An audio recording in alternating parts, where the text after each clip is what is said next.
काँग्रेसचे आमदार नितेश राणे यांच्या विरोधात सांताक्रूज पोलीस ठाण्यात गुन्हा दाखल करण्यात आलाय। जुहू हॉटेल एस्टेलाचे मालक हितेश केसवानी यांच्याकडे खंडणी मागितल्याचा नितेश राणेंवरती आरोप आहे।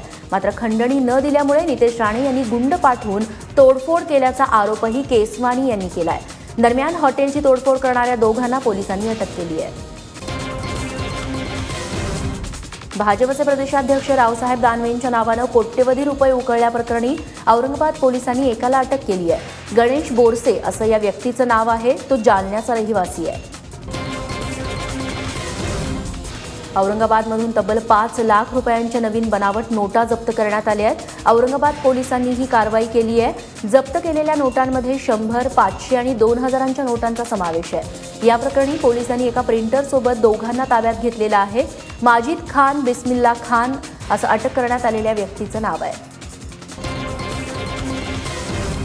माहेरून पैसे आण अशा तगाद्यामुळे लातूर जिल्ह्यात गेल्या 48 तासात 2 महिलांचा जीव गेलाय।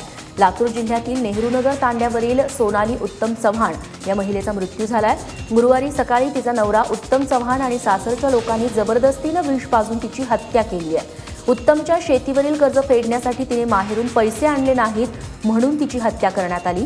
तर लातूरच्या मुरुडमध्ये लग्नात सोन्याची अंगठी दिली नाही म्हणून पत्नीची विहिरीत ढकलून हत्या करण्यात आली आहे। दत्ता भिसे असं या पतीचं नाव आहे, ज्यानं आपल्या पत्नीची हत्या केली आहे। पोलिसांनी त्याला हत्येच्या गुन्ह्याखाली आता अटक केली आहे।